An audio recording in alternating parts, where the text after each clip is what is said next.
역대하 24장 15절부터 27절입니다. 여호야다가 나이가 많고 늙어서 죽을 때에 130세라.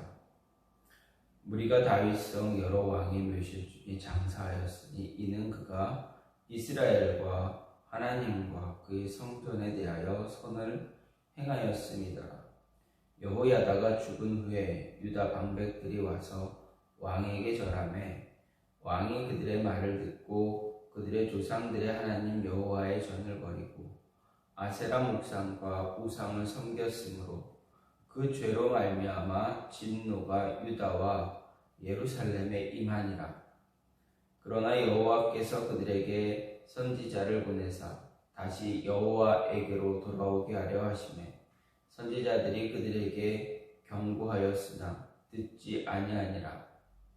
이에 하나님의 영이 제사장 여호야다의 아들 스가랴를 감동시키시매 그가 백성 앞에 높이 서서 그들에게 이르되 하나님이 이같이 말씀하시기를 너희가 어찌하여 여호와의 명령을 거역하여 스스로 형통하지 못하게 하였느냐 하셨나니 너희가 여호와를 버렸으므로 여호와께서도 너희를 버리셨느니라 하나 무리가 함께 꾀하고 왕의 명령을 따라 그를 여호와의 전뜰 안에서 돌로 쳐 죽였더라.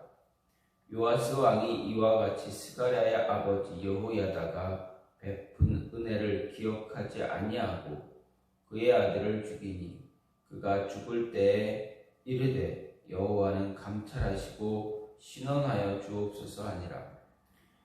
1주년 말에 아람 군대가 요아스를 치려고 올라와서 유다와 예루살렘에 이르러 백성 중에서 모든 방백들을 다 죽이고 노력한 물건을 다메섹 왕에게로 보내니라. 아람 군대가 적은 무리로 왔으나 여호와께서 심히 큰 군대를 그들의 손에 넘기셨으니 이는 유다 사람이 그들의 조상들의 하나님 여호와를 버렸음이라.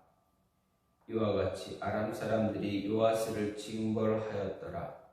요아스가 크게 부상함에 적군이 그를 버리고 간 후에 그의 신하들이 제사장 여호야다의 아들들의 피로 말미암아 반역하여 그를 그의 침상에서 쳐 죽인지라. 다윗성에 장사하였으나 왕들의 묘실에는 장사하지 아니하였더라. 반역한 자들은 암몬 여인 시므앗의 아들 사밧과 모압 여인 시므릿의 아들 여호사밧이더라. 요아스의 아들들의 사적과 요아스가 중대한 경책을 받은 것과 하나님의 전을 보수한 사적은 다 열왕기 주석에 기록되니라. 그의 아들 아마샤가 대신하여 왕이 되니라. 아멘. 오늘 말씀 역대하 24장 15절부터 27절 말씀입니다. 오늘 말씀은 남유다 8대 8번째 왕 요아스가 나라를 어떻게 다스렸는가, 그리고 그가 다스릴 때 어떤 잘못을 했는가에 대해서 기록되어져 있습니다. 그래서 그가 실수로 잘못된 그런 나라를 다스림으로 인해서 하나님으로부터 징계를 받고 또 어떻게 죽었는가에 대해서 기록하고 있는 부분이 바로 오늘 말씀입니다. 말씀을 좀 보게 되면 15절 16절은 대제사장으로 반정의 공신이자 요아스의 후견인이었던 여호야다가 130세에 일기로 이제 죽었다라고 기록하고 17절부터 19절은 요아스가 여호야다 죽은 이후에 타락했다, 하나님을 떠났다라는 이야기입니다.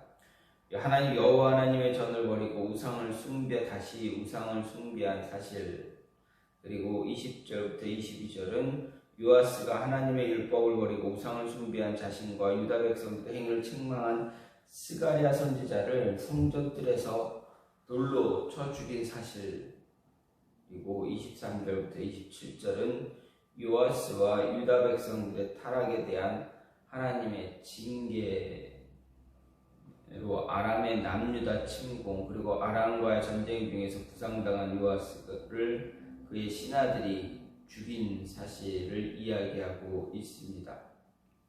이런 오늘 말씀은 열왕기하 12장 17절부터 21절 내용과 내용상 병행을 이루게 되는데, 좀 두 기록 사이에는 좀 차이가 있음을 볼 수가 있습니다. 열왕기하에서는 어떻습니까? 요아스의 타락 사실과 그가 죽음에 이르게 된 과정을 생략하고 있습니다. 단지 아람의 침공과 그의 시해 사건만 기록하고 있지만, 오늘 역대하의 말씀은 요아스의 타락, 그리고 그에 대한 하나님의 징계로서의 아람의 침공, 요아스의 부상을 입고 살해당하기까지의 과정을 비교적 상세하게 언급하고 있음을 보게 됩니다. 이렇게 역대기 기자가 이 사실을 상세하게 기록한 것은 이 역대기를 읽는 1차 독자들에게 신앙을 상실했을 때 어떤 결과가 오게 되는가, 어떤 악한 결과를 맞이하게 되는가를 보여주기 위해서다라는 것입니다. 그래서 신앙적으로 살아야 된다. 신앙을 잃어버리고 하나님을 떠나서 살게 되면 어떻게 되는가를 이제 보여주는 것입니다. 이런 말씀을 보면서 생각해 볼 수 있는 것은, 진정한 영광은 겉으로 보이는 어떤 조건이, 외적인 조건이 아니라 바른 믿음과 삶을 통해서 얻어지는 것이다 라는 것을 볼 수가 있습니다. 15절 16절은 보면 반정을 통해서 아달랴를 철안하고 요아스를 옹립하고 다윗 왕권과 여호와 신앙을 다시 회복한 대제사장 여호야다의 죽음에 대해서 기록이 됩니다. 그런데 역대기 기자가 한 사람의 삶이 요약되는 이 죽음이라는 사실 주제를 통해서 여호야다의 삶이 한마디로 축복과 영광으로 가득 찬 삶이었다라는 것을 이제 너무 자세하게 우리에게 정확하게 이야기하고 있다라는 것을 알 수가 있습니다. 15절 말씀을 보면 역대기 기자는 여호야다가 130세까지 오래 살다 죽었다 기록합니다. 이것은 성경에서 족장시대 이후로 그 어떤 위대한 신앙의 인물보다 장수한 기록을 볼 수가 있습니다. 그런데 이처럼 여호야다가 오래도록 장수하다 죽었다라는 사실 속에는 어떻습니까? 무슨 이유 때문입니까? 하나님의 큰 축복을 받았기 때문이다라는 것을 암시하고 있습니다. 왜냐하면 악을 버리고 선과 화평을 쫓는 자는 장수하고 복을 받을 것이고, 죄악으로 인해 저주받는 자는 연수가 단촉되어 인생의 반도 살지 못하리라는 것이 율법의 기본적인 가르침이기 때문입니다. 성경이 아브라함이나 다윗과 같이 의로운 자가 늙도록 부하고 장수했음을 거듭 말하고 있는 것도 다 이런 이유 때문입니다. 또 16절을 보면 여호야다가 죽은 후 다윗성 열왕의 외실에 장사되었다 이렇게 기록하고 있습니다. 그런데 역대기에 의하면 왕이 죽은 후 장사되는 장소는 단순히 시체가 안치되는 장소가 아니라 그 왕에 대한 평가의 기준과 척도의 역할을 하고 있는 것을 볼 수가 있습니다. 때문에 역대기 기자는 한 왕의 죽음에 대해 기록할 때 반드시 그가 어디에 장사되었는지 기록하고 있습니다. 그러한 의미에서 볼 때 제사장과 왕의 직분이 엄격히 분리되어 있던 시대에 왕이 아닌 제사장이 왕의 묘실에 안장되었다라는 것은 정말 엄청난 사실입니다. 축복입니다. 하나님으로부터 받은 이보다 더 큰 축복이 없다라는 것을 또한 생각해 볼 수가 있습니다. 그런데 이것과 같이 여호야다가 다윗성 열왕의 묘실에 장사된 이유에 대해 역대기 기자가 저가 이스라엘과 하나님과 그 전에 대하여 선을 행했다라고 한마디로 요약하고 말하고 있습니다. 많은 사람들은 간결하지만 여호야다의 삶을 정확하게 묘사하고 있는 이 문장을 두고 이것이 그의 묘에 새겨진 말이었을 것이라 추측할 수도 있습니다. 어쨌든 이것은 그가 제사장으로서 사악했던 아달랴를 제거하고 요아스를 왕으로 세우고 바알 종교로 바알을 숭배함으로 타락했던 유다 왕궁을 진정한 하나님의 나라, 하나님의 왕국으로 회복시켰던 일을 가리키는 것임을 볼 수가 있습니다.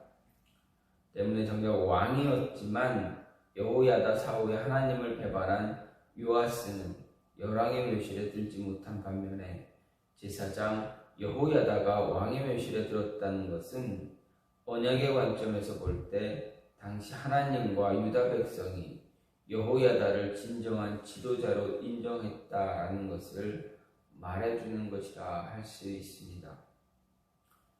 오늘 이러한 모습에서 여호야다의 영광을 보며 무엇을 깨달을 수 있는가 생각해 볼 때 진정한 영광은 외적 조건이 아니라 바른 믿음과 삶을 통해서 얻어진다라는 것입니다. 세상에서의 신분이 그 사람의 참된 영광을 보장하고 있지는 않습니다. 세상의 부가 우리의 참된 영광을 보장하지 않습니다. 세상의 권력이 우리의 영광을 보장하지도 않습니다. 세상의 신분이나 부, 권력 등은 때가 되면 사라지거나 썩어 없어질 것들이기 때문에 그렇습니다. 따라서 때문에 그것들로 말미암아 영광을 누리던 사람들의 영광은 그러한 것들이 소멸되어질 때 그 영광도 동시에 빛을 발하는 사라지는 그러한 것들이다라는 것을 잊지 말아야 합니다. 따라서 우리는 늘 생각하기를 하나님의 진정한 우리의 삶의 진정한 영광은 외적인 조건 어떤 부와 권력, 신분 이런 것에 있는 것이 아니라 그 내면에 내적인 모습에 주어져 있다. 내적인 모습이 더 중요하다라는 것입니다. 오직 믿음을 붙잡고 믿음 안에서 살아갈 때 진정한 영광, 하나님의 영광이 우리 안에 임할 것이다 라는 것 잊지 마시고 겉으로 보여지는 것에 연연해서 헛된 것을 자랑하지 않는 그러한 모습이 저와 여러분의 삶에 있기를 간절히 소망합니다. 의와 진리를 더 사모하며 그 의와 진리를 따라서 소박한 삶일지라도 믿음과 순종으로 하나님을 바라며 하나님 나라를 위해 열정을 가지고 살아가는 그에게 하나님의 영광이 진정한 영광이 임할 것임을 잊지 마시고 그 영광을 위해 그 영광을 사모하며 하나님이 주시는 영광을 사모하며 살아갈 수 있는 저와 여러분이 되기를 간절히 소망합니다. 이 시간 같이 기도하기 원하는 것은 하나님,